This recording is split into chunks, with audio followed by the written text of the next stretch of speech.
नमस्ते दोस्तों, मैं हूँ बिहार से और अभी हूँ बिहार से। एक बिहारी को छठ से दूर कौन ही रख सकता है। तो रिजर्वेशन में टिकट ना होने के बावजूद जा रहा हूँ जनरल से घर, जो कि मेरे लिए बिल्कुल नया एक्सपीरियंस है। और नया एक्सपीरियंस है तो सोचा क्यों ना व्लॉग्स बना लूँ। यूज़ ना सही, एटलीस्ट मेमोरीज तो बन ही जाएगा। छठ में घर जाने की एक्साइटमेंट में मैं जनरल कंपार्टमेंट से ट्रैवल के लिए रेडी हो गया था। उस दिन पूरे एक्साइटमेंट में कुछ नया एक्सपीरियंस करने निकला तो था, बट मुझे नहीं पता था ये इतना वर्स हो जाएगा। बस लेकर जैसे ही रेलवे स्टेशन पहुंचा, भीड़ देखते ही समझ आ गया कि ये जर्नी इतनी भी इजी नहीं होने वाली है। और हुआ भी कुछ ऐसा ही। इतनी भीड़ में जनरल को क्या, मैं तो स्लीपर कोचेस में भी नहीं चढ़ सका और मेरी ट्रेन छूट गई। स्टेशन पर बैठा हुआ था, उदास, हैरान, रोमदू सा शक्ल बनाकर। तभी एक गार्ड अंकल आए और पूछा क्या हुआ। मैंने बताया कि मेरी ट्रेन छूट गई है। उन्होंने बताया कि प्लेटफॉर्म नंबर 4 से अभी एक ट्रेन जा रही है जो अगले स्टेशन पे इस ट्रेन को पकड़ लेगी। मेरे पास कोई और ऑप्शन नहीं था तो जाके बैठ गया उस ट्रेन में। बेहद ही खूबसूरत पहाड़ और जंगल वाले रास्ते विथ नो नेटवर्क एंजॉय करते हुए सोच ही रहा था कि अब बस अगले स्टेशन पर पहुंचकर वो वाली ट्रेन से घर। लेकिन मुझे क्या पता था अगले स्टेशन पर एक और मुसीबत मेरा इंतजार कर रही है। पता है, उस दिन मैंने एक बात रियलाइज करी। इंसान को ना श्राप है किसी भी सिचुएशन में खुश ना रहने का। जब घर पर था तो बाहर जाना था, जब बाहर आया हूँ तो घर जाना है। जब बच्चा था तो जल्दी से बड़ा होना था और अब बड़ा हो रहा हूँ तो लग रहा है बचपन ही ठीक था। अगले स्टेशन पर पता लगा कि जिस प्लेटफॉर्म पर ये ट्रेन जाने वाली है वो वाली ट्रेन जो मुझसे मिस हो गई थी ऑलरेडी लगी है वहाँ पर।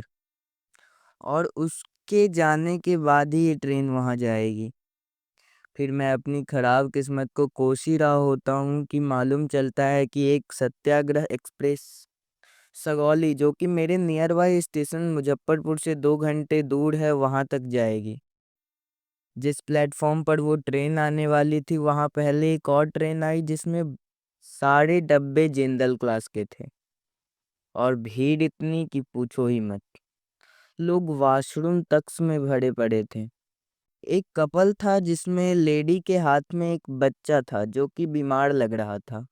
उन्हें पता नहीं कहाँ, लेकिन उसी ट्रेन से जाना था। लेकिन लोग इतने ज्यादा थे कि सबने गेट बंद कर रखा था। लाख गिड़गिड़ाने के बावजूद किसी ने भी गेट नहीं खोला। आई होप कि वो लोग सेफली घर पहुंच गए होंगे। फिर सत्याग्रह एक्सप्रेस उस प्लेटफॉर्म पर आई और जनरल और स्लीपर कोचेस ऑलरेडी फुल और बंद थे।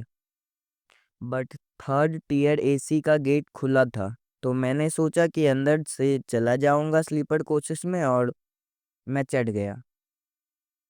जैसे ही मैं चढ़ा मैंने देखा कि कुछ और लोग थे उसमें, जिसमें से कुछ खड़े थे और कुछ अटेंडेंट्स की सीट पर ट्रेवल कर रहे थे। जाहिर सी बात है कि उन्होंने टीटी को गांधी जी दे रखी होगी। फिर वहां एक अंकल ने मुझसे अपनी सीट ऑफर करी, लेकिन टीटी को ये बात हजम नहीं हुई। अगले स्टेशन तक भीड़ बहुत बढ़ चुकी थी, मैं स्लीपर कोचेस में ना जा सका। इनफैक्ट निकल भी नहीं पा रहा था। टीटी सारी भीड़ को खदेड़ रहा था स्लीपर कोचेस में जाने के लिए, जैसे कोई गडेरिया अपने भेड़ के झुंड को खदेड़ता है। मेरे साथ ये पहली बार एक्सपीरियंस था, बट पूछने पर पता चला कि ये लोग चोरी ना हो जाए इसलिए ऐसा कर रहे हैं। भीड़ इतनी थी कि आगे बढ़ पाना मुश्किल था, परंतु टीटी बोले जा रहा था आगे बढ़ो आगे बढ़ो। एक बार उसने मुझे बोला, और उसकी भाषा शैली मुझे बिल्कुल पसंद नहीं आई। इतना तो मैं समझ सकता था कि वे इंसान की तरह तो ट्रीट नहीं कर रहे थे।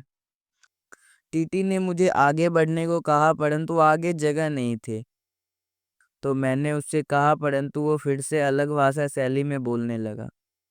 तब मैंने भी उसे जवाब देने में एक पल की भी देरी नहीं की। नतीजन अगले स्टेशन पर उसने मुझे ट्रेन से उतारने की धमकी दी और कहा कि जनरल से आना, लेकिन मैंने उस ट्रेन को ही जाने दिया। मेरे साथ वहाँ एक और आदमी उतारा गया था, वैभव मिश्रा।